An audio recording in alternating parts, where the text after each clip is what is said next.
So you want to go to your settings. This is the little gear icon on the top right of your screen. Click on that, and then let me just make this bigger. Okay, perfect. You want to head on to this option called controllers. So just quickly confirm that this is set to factory default. That is the little box that has mapping, and then from there we can start going about setting our mappers. So I use 3 mappers for scratching. That is letter D, letter F, and letter G. If you look at your keyboard, you'll see that letter D, F, and G are along the same row on your keyboard, and this is just to make scratching easier for me.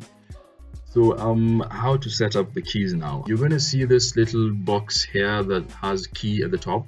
Come and highlight or just click in there, and then we're going to start by setting up our letter G. So we hit letter G on your keyboard like that, and then come down to the bigger box at the bottom written action, then type in scratch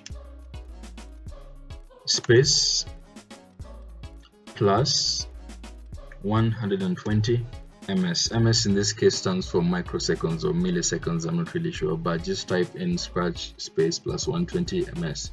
Then come back again to this place written key, type in letter D, come back down to action, type in scratch space minus 120 ms. Okay,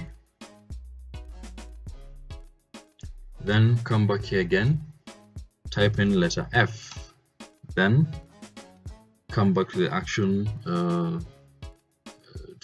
the action space, type in Q underscore stop, and that's just it. Let's just confirm this real quick. On this left pane, we have letter G is scratch space plus 120 ms, letter D is scratch space minus 120 ms, letter F is Q stop. So yeah, we have all the mappers set, and I think we're good to go now. So let's just go back to the page. Yeah, you're gonna get a virtual DJ notification window that's gonna ask you if you want to save the changes. Yes, click yes.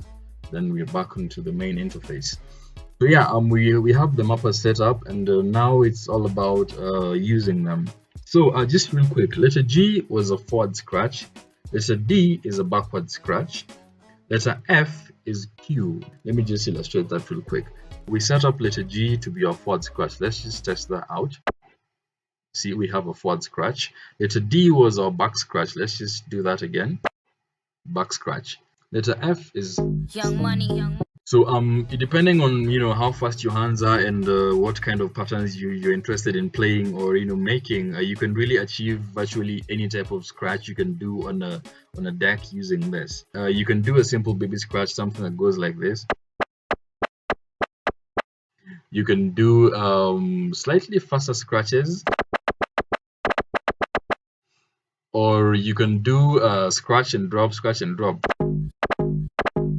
Yeah, and sometimes you can mix different types of scratches. You can mix fast scratches to those scratches. You can mix tabs, you can mix cuts. There's like a whole ton of possibilities when it comes to scratching using mappers on the keyboard. Young money, young money, young money, young money, young money, young money, young money. And all this is going to depend mostly on how you play around with letter D and letter G, or basically you sort of imagine yourself scratching on actual turntables and you try to replicate what you would do there here. One trick I use just to make this situation work perfectly for me is I use different fingers. I use my middle finger in my left hand to trigger the back scratch, then I use the middle finger in my right hand to trigger the forward scratch. So that just makes it easier for you to scratch, achieve these very fast scratches and do some really cool effects. Okay, so let me just show you guys how this would work in a low tempo track like this one for instance. Forward scratch, back scratch, forward scratch, back scratch, drop the track. You know nothing. But I mean, when you're mixing and you're definitely playing tracks that have more or less the same tempos, and you're trying to bring in this one, definitely you're going to be scratching at a slightly higher speed than what I'm doing right now. So it would definitely go something like this. You know nothing.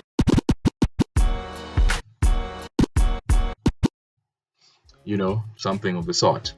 So for this example, I'm going to use a vocals only track, and we can still, you know, play around with the buttons, letter D and letter G and letter F, just to achieve, you know, some cool sounding scratches. Here's an instance.